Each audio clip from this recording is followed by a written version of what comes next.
तो exit poll के नतीजे सबके सामने आ चुके हैं और इन नतीजों पर कांग्रेस के नेता दिग्विजय सिंह ने एबीपी न्यूज से बातचीत में कहा कि उन्हें पूरा भरोसा है कि मध्य प्रदेश में कांग्रेस को बहुमत मिलेगा। सुनिए दिग्विजय सिंह से खास बातचीत। जो नंबर्स हैं सर, वो उसमें आपको बढ़त दिख रहे हैं। पहली बात तो मैं ये कहूँगा कि ये पोलस्टर्स जो हैं आपके, इनका अपना एक अलग नज़रिया होता है, लेकिन मुझे कभी भरोसा इस पर हुआ नहीं है।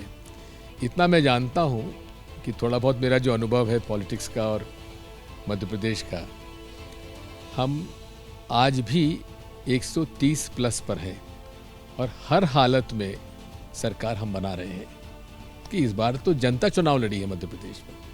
कांग्रेस का आम कार्यकर्ता चुनाव लड़ा है कांग्रेस इस चुनाव में। इसलिए मुझे तो पूरा भरोसा है कि हर हालत में मध्य प्रदेश में हमें कांग्रेस को 130 सीटों से ज़्यादा सीटें मिलेंगी और हमें स्पष्ट बहुमत मिलेगा। जी, हमारे आंकड़ों पर सवाल पूछना चाहेंगे सर? जो जिस तरीके से शुरुआत हुई थी तो लगा था कांग्रेस बहुत अच्छी पोजीशन में है और काफ़ी एंटी इनकम्बेंसी थी। आपने कहा था कि हमने संगठन पर काफ़ी काम किया है और एंटी इनकम्बेंसी पक्ष में है, मगर जो आंकड़े जिस तरीके से आ रहे हैं, हमारे पोल में तो 137 दिखा रहे हैं, मगर और जो सर्वे भी आ रहे हैं उनसे लग रहा है कि कांग्रेस उतनी कंफर्टेबल पोजीशन में दिख नहीं रही है। ऐसा है कि इस पूरे चुनाव में जो हिडन अंडर करंट था वो पोलस्टर्स को नहीं दिखा। लोग बागों ने उन्हीं से बात की जिन्होंने अपनी बात कह दी, लेकिन एक हिडन अंडर करंट जो था साइलेंट मेजॉरिटी का, वो चुप रहा। किसी भी सरकारी अधिकारी कर्मचारी या किसी भी एक गरीब आदमी वो कभी नहीं बोलेगा कि किसको वोट दे रहा है। इसलिए जो हम लोगों का SC ST गरीब मजदूर किसान इस बार OPS की वजह से शासकीय कर्मचारी हमारे पक्ष में गया, तो वो ये लोग कभी नहीं बताएंगे किसी भी को कि हम इसका समर्थन कर रहे हैं उसका समर्थन कर रहे हैं। हमारे आंकड़ों में तो बता रहे हैं, हमारे आंकड़ों में तो उसमें तो आपकी बढ़त है। ऐसा लग रहा है कि कांग्रेस सरकार बना लेगी।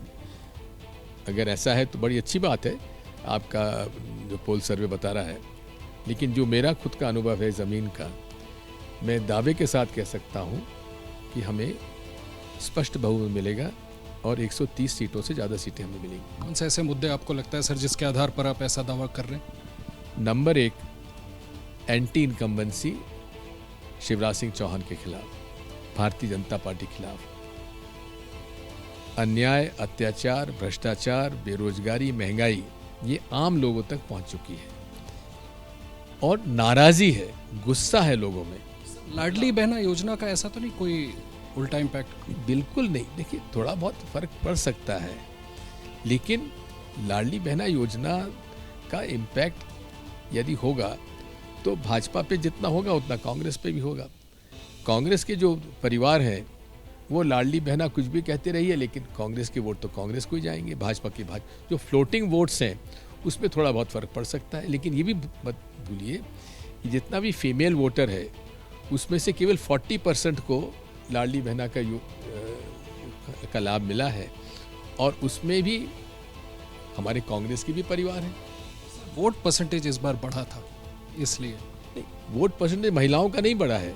वोट परसेंटेज अगर आप फैक्ट देखेंगे तो महिला परसेंटेज उतना ही है जितना कि 2018 में था, लेकिन जो वोटिंग परसेंटेज बढ़ा है 1 या 1.5% बढ़ा है 2018 से 2020 के बीच। जी हाँ।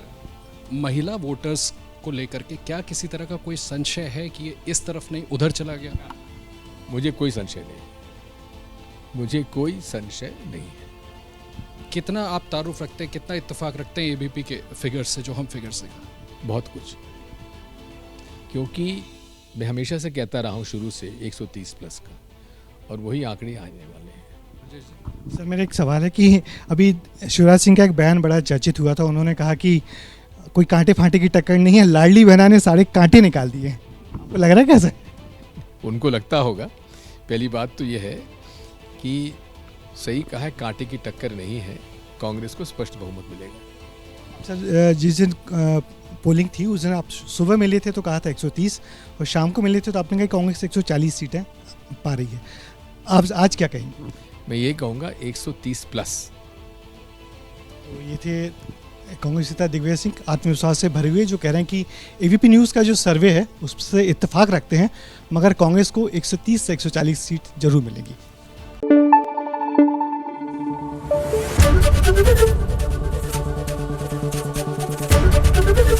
एबीपी न्यूज़ आपको रखे आगे।